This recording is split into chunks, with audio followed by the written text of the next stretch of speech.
अब भारत ने दुनिया को बता दिया है, भारत अब आतंकी हमला हुआ,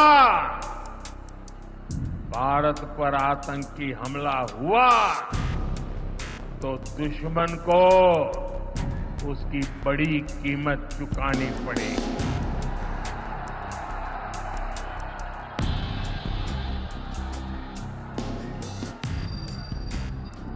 और पाकिस्तान समझ ले,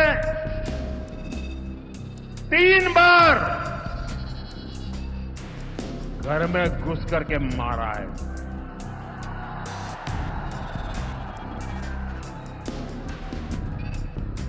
हम शक्ति को पूजने वाले लोग, हम महिषासुर मर्दिनी को पूजते हैं। बंगाल टाइगर की धरती से 140 करोड़ भारतीयों का ऐलान है। ऑपरेशन सिंदूर अभी खत्म नहीं हुआ है। भारत माता की, भारत माता की जय जोहार। नमस्कार। बोरोरा आमार प्रणाम नेबेन, छोटोरा भालोबाशा। आप इतनी विशाल संख्या में यहां हमें आशीर्वाद देने आए हैं, मैं हृदय से बंगाल की जनता का अभिनंदन करता हूं। आज एवरेस्ट डे भी है। आज के दिन तेनजिंग नोर्गे जी ने एवरेस्ट पर अपना परचम लहराया था।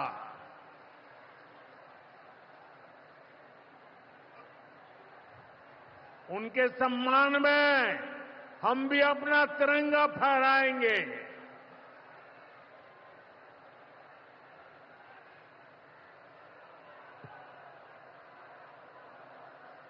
और आज ही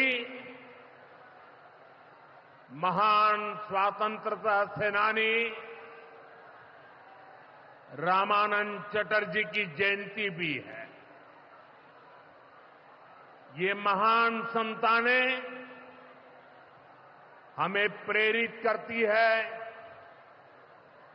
बड़े संकल्पों की सिद्धि के लिए हौसला देती है।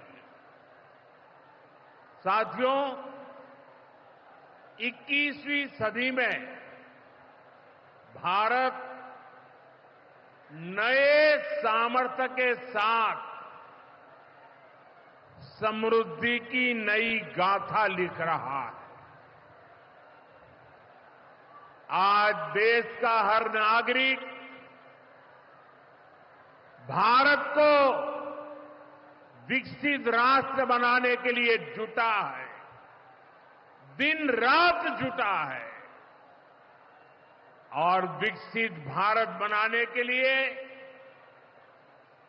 पश्चिम बंगाल का भी विकसित होना बहुत जरूरी है। और इसलिए पश्चिम बंगाल को भी नई ऊर्जा के साथ जुटना है। बंगाल को फिर उसी भूमिका में आना होगा जो कभी यहां की पहचान थी। इसके लिए जरूरी है कि पश्चिम बंगाल फिर से नॉलेज का, ज्ञान विज्ञान का केंद्र बने। बंगाल मेक इन इंडिया का एक बहुत बड़ा सेंटर बने। बंगाल देश में पोर्ट लेड डेवलपमेंट को गति दे। बंगाल अपनी विरासत पर गर्व करते हुए, उसे संरक्षित करते हुए तेज गति से आगे बढ़े। साथियों, केंद्र की भाजपा सरकार इसी संकल्प के साथ काम कर रही है। भाजपा पूर्वोदय की नीति पर चल रही है। दशक में बीजेपी सरकार ने यहां के विकास के लिए हजारों करोड़ों का निवेश किया है।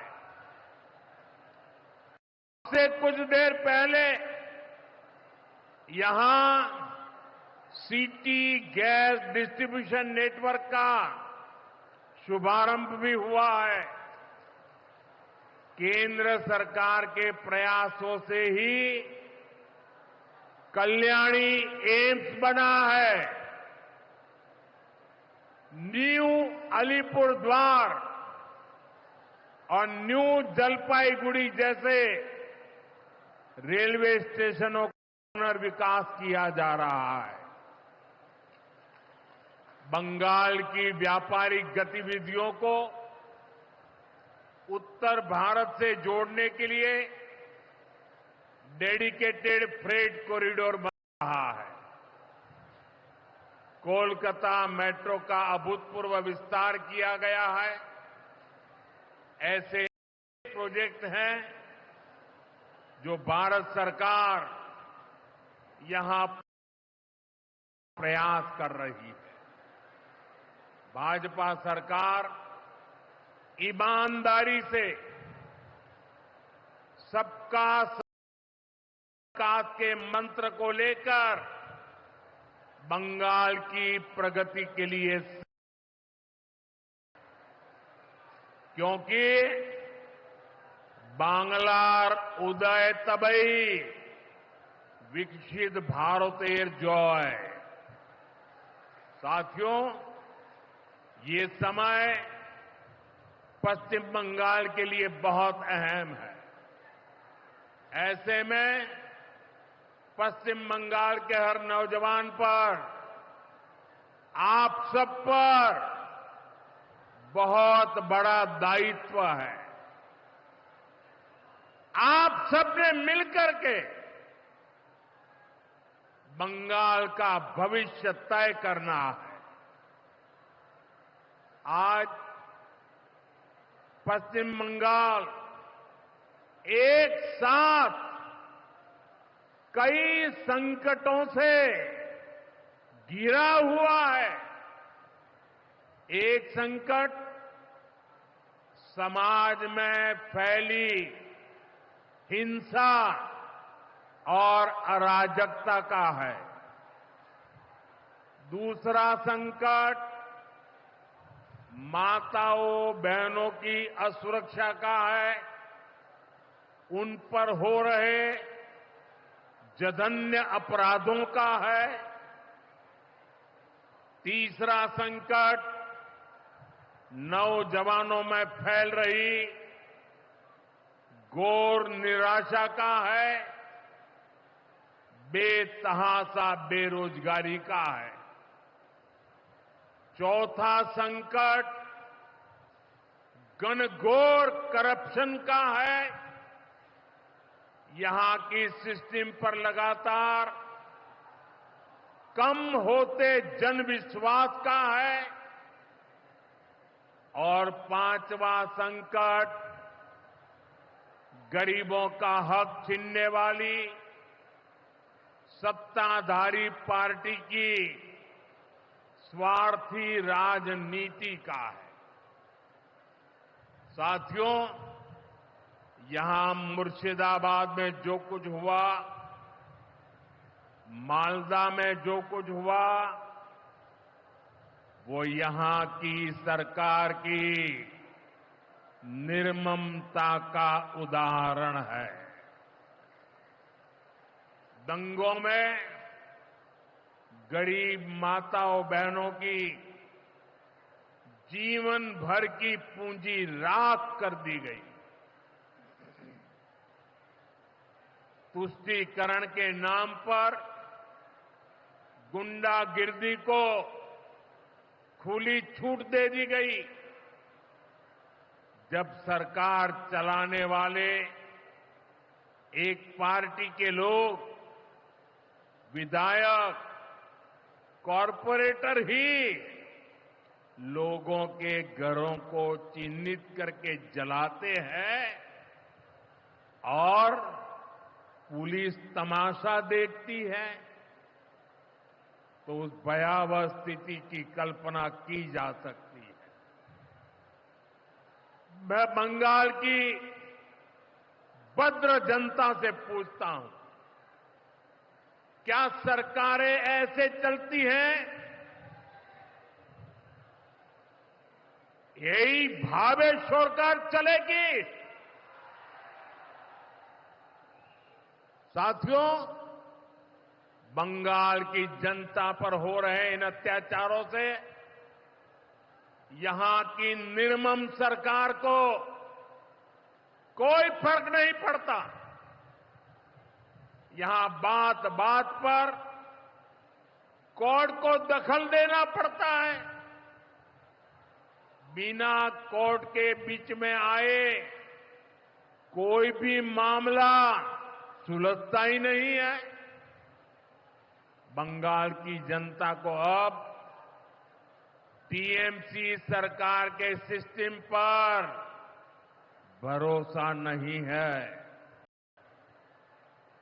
यहां की जनता के पास अब सिर्फ कोर्ट का आसरा ही है। इसलिए पूरा बंगाल कह रहा है, बंगाल में मची चीख पुकार, नहीं चाहिए निर्मम सरकार। बांग्लार चित्कार लागबे ना, निर्मम सरकार।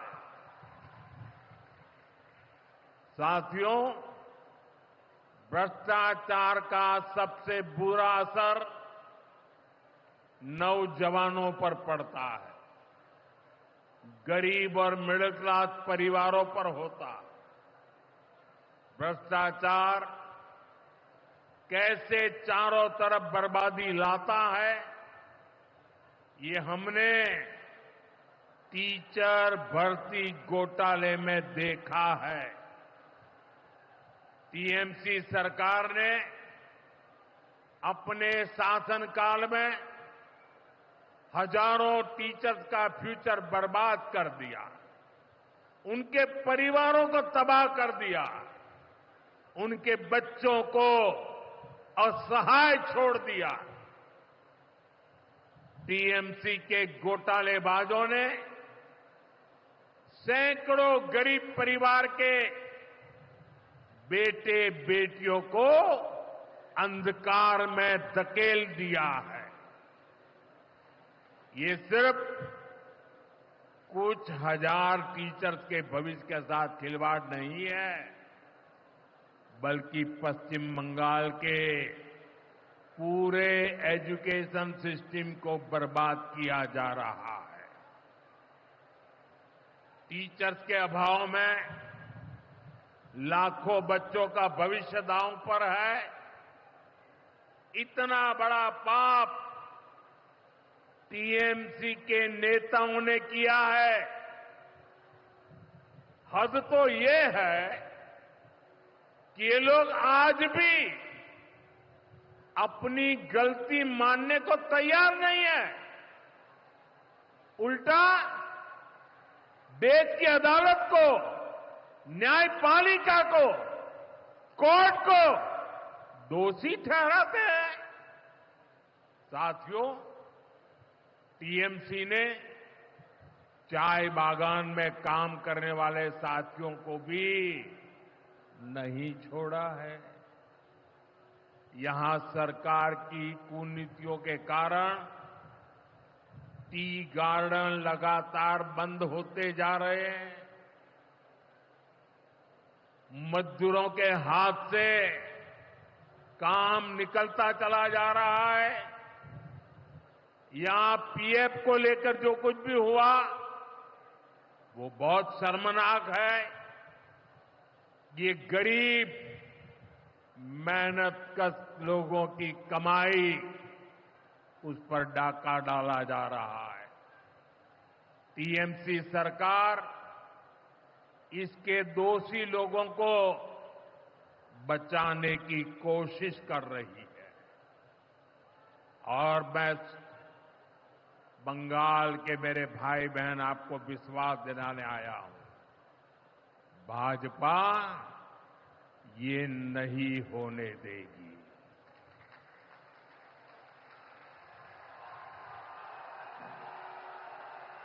साथियों, राजनीति अपनी जगह पर है, लेकिन गरीब, दलित, पिछड़े, आदिवासी और महिलाओं से टीएमसी क्यों दुश्मनी निकाल रही है।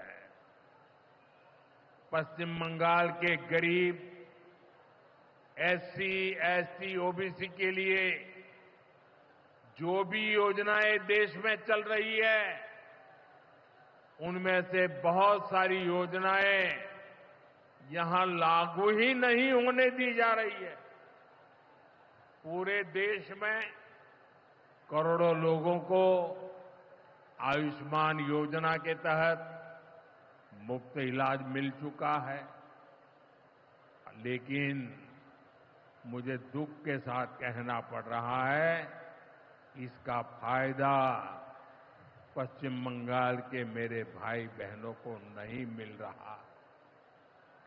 पश्चिम बंगाल का कोई साथी अगर दिल्ली, बेंगलुरु, चेन्नई गया है, उसको वहां मुफ्त इलाज नहीं मिल पाता है, क्योंकि निर्मम सरकार ने बंगाल के अपने लोगों को आयुष्मान कार्ड देने ही नहीं दिया।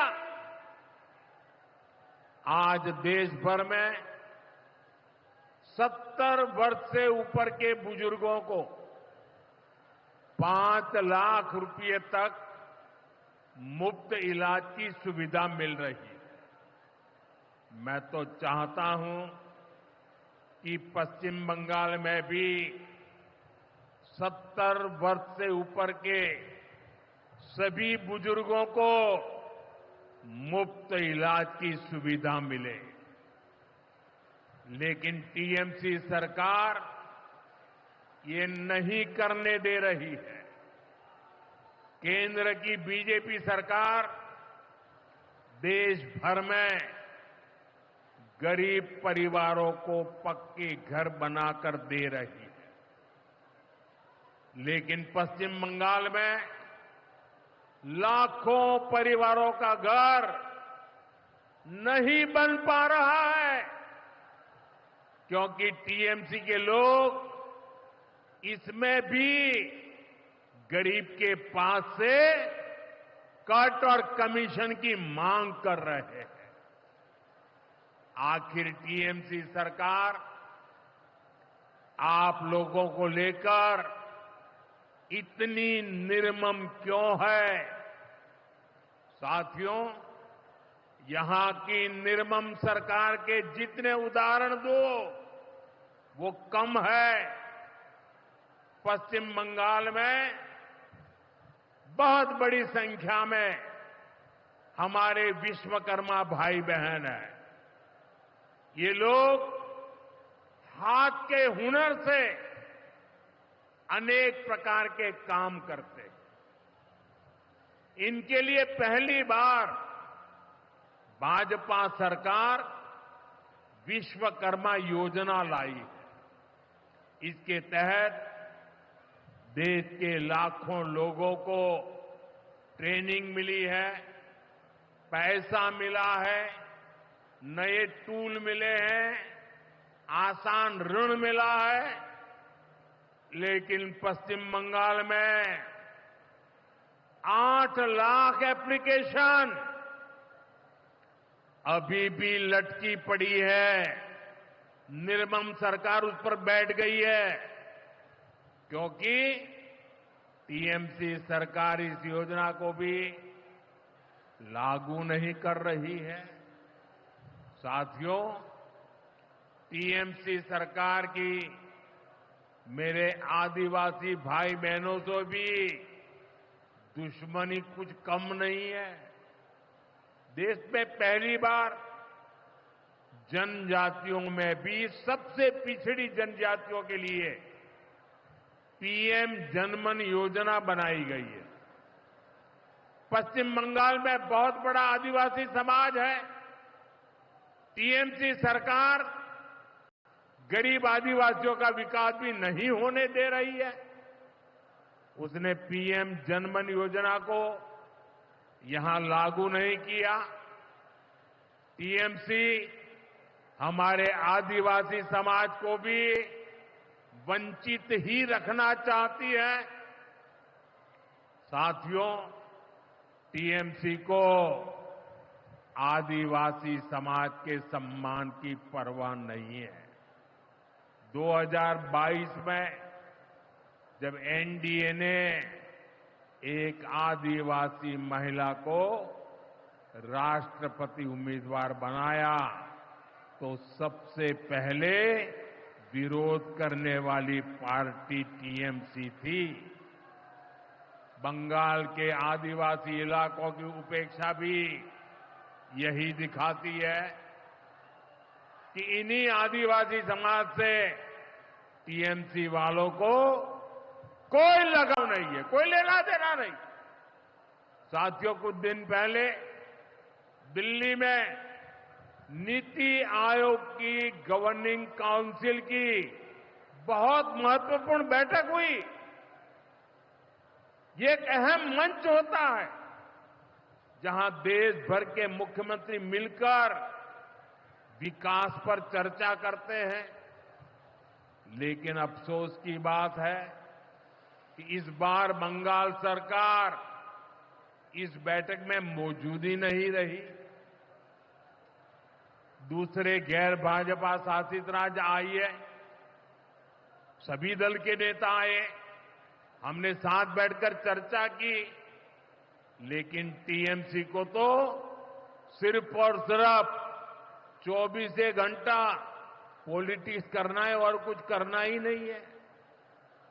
पश्चिम बंगाल का विकास, देश की प्रगति उनकी प्राथमिकता में है ही नहीं। साथियों, केंद्र सरकार की जिन योजनाओं को यहां लागू किया भी गया है, उनको पूरा नहीं किया जा रहा। पीएम ग्राम सड़क योजना के तहत पश्चिम बंगाल के गांवों के लिए 4000 किलोमीटर की सड़कें स्वीकृत की गई।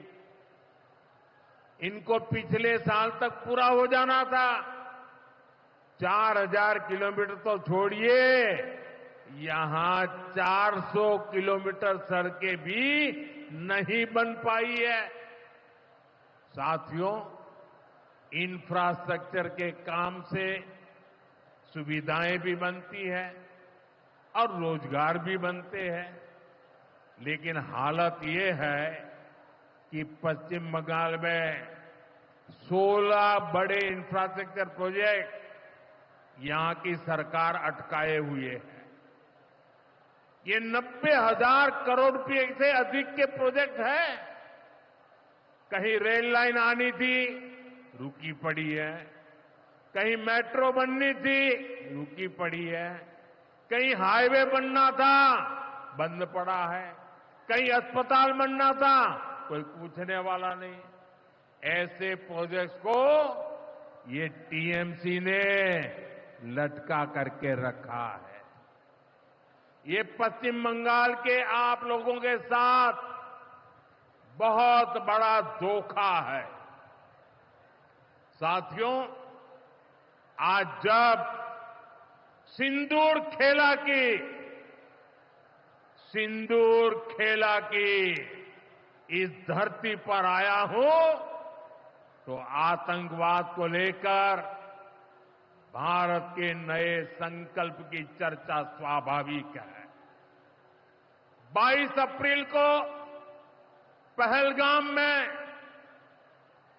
जम्मू कश्मीर में आतंकियों ने जो बर्बरता की, उसके बाद पश्चिम बंगाल में भी बहुत गुस्सा था। आपके भीतर जो आक्रोश था, आपका जो गुस्सा था,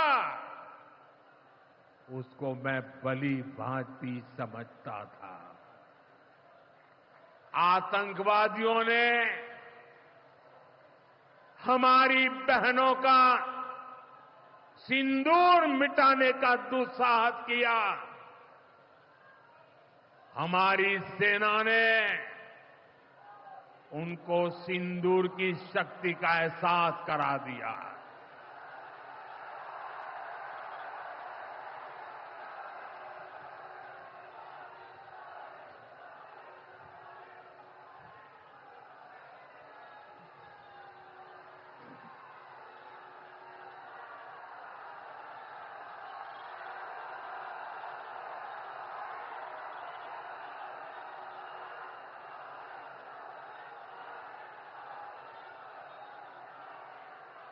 हमने आतंक के उन ठिकानों को तबाह किया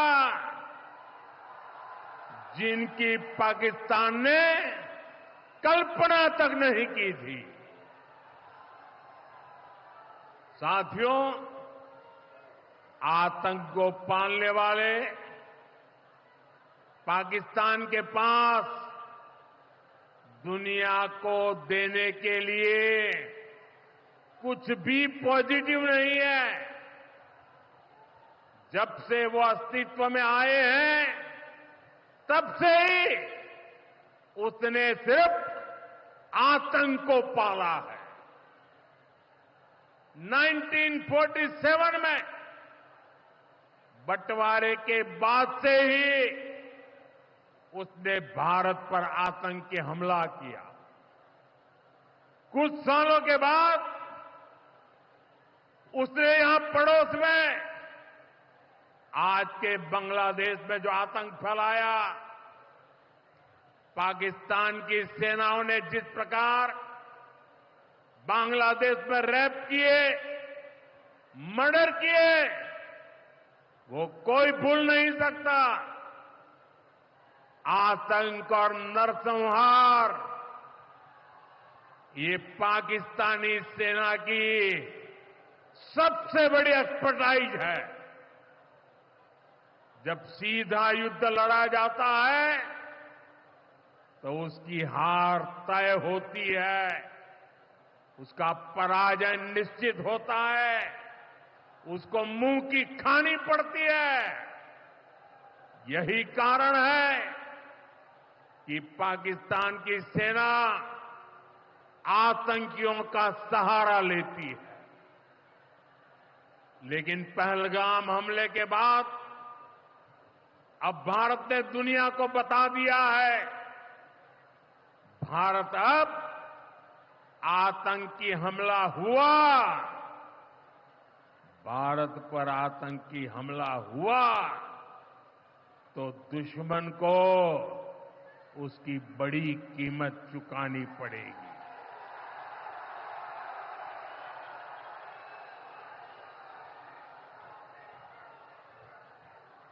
और पाकिस्तान समझ ले, 3 बार घर में घुस करके मारा है तुम्हें।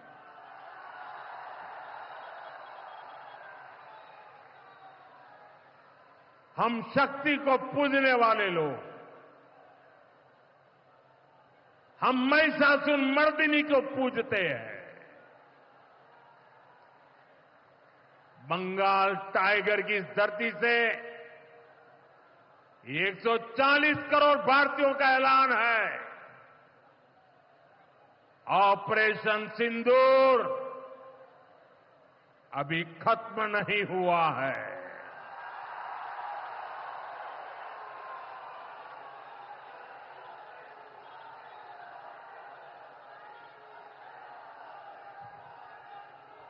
साथियों, पश्चिम बंगाल को अब हिंसा की, तुष्टीकरण की, दंगों की, महिला अत्याचार की, घोटालों की राजनीति से मुक्ति चाहिए।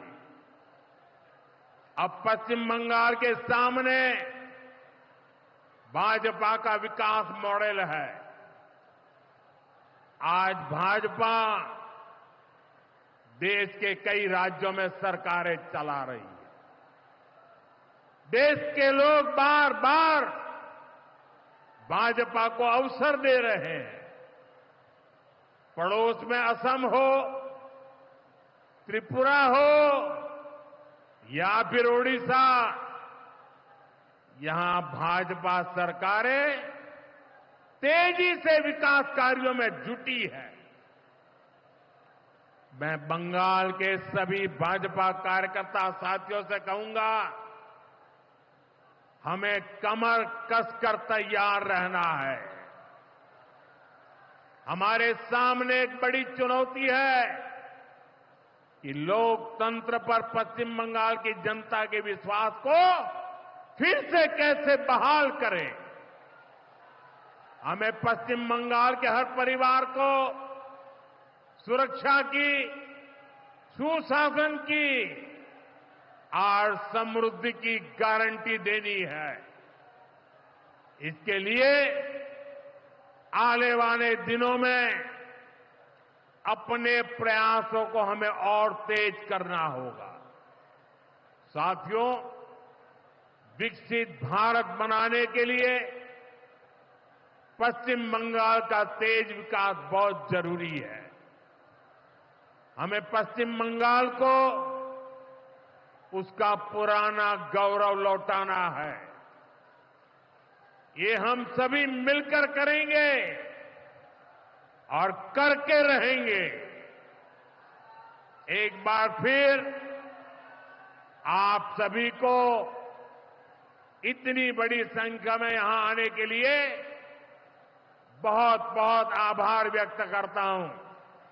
मेरे साथ तिरंगा ऊंचा करके बोलिए, भारत माता की, भारत माता की, भारत माता की, भारत माता की।